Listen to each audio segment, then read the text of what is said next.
பொதுவாக வந்துட்டு ஞானிகள் சித்தர்கள் நம்ம எடுத்துக்கிட்டோம் அப்படின்னா நம்ம வந்துட்டு அவங்க எதுக்காக இருக்காங்க அப்படின்னா ஆர்ஜே பாலாஜியோட படத்தில் வந்து இடைத்தரகர்கள் எதுக்கு நான் டைரெக்டாக கடவுளோடய டீல் பண்ணிக்கணும்னு சொல்லுவாங்க. ஆக்சுவலாக அது அந்த மாதிரி கான்செப்ட் கிடையாது.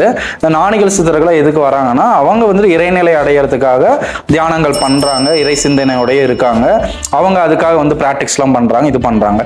பட் அதை தாண்டி நம்மளை மாதிரி சாதாரண மக்களுக்கு புரிஞ்சுக்கணும் அப்படிங்கிறனால ஒரு சில போதனைகள் வந்து செய்கிறாங்களே தவிர அவங்க தன்னை தேடி வாங்க, தனக்கு அபிஷேகம் பண்ணுங்க, எனக்கு பால் அபிஷேகம் பண்ணுங்க, எனக்கு காலுக்கு இது அபிஷேகம் பண்ணுங்க அப்படிலாம் யாரும் சொன்னது கிடையாது. அதாவது உண்மையான ஞானிகள் வந்தவங்க. இப்போ சரித்திர காலத்தில் போலி சாமியார்கள் ஃபேக்கான பீப்புள் வந்த பிறகு அவங்க வந்து தன்னை வந்துட்டு பாராட்டணும், தன்னை பற்றி இதில் வரணும், பொலிட்டிக்கல் வராங்க, பிஸ்னஸ் பண்ணுறாங்க, தனக்கு பால் அபிஷேகம் பண்ண சொல்கிறேன், எல்லாமே பண்ணுறாங்க. ஃபேக்கான பீப்புள் வந்துட்டாங்க. ஞானிகள் அப்படிங்கிறது ஒரு புரியாத ஒரு விஷயத்தை புரிய வைக்கிறாங்க மக்களுக்கு வந்துட்டு. ஓகே, இறைநிலைக்கு அர்த்தம் இதுதான்.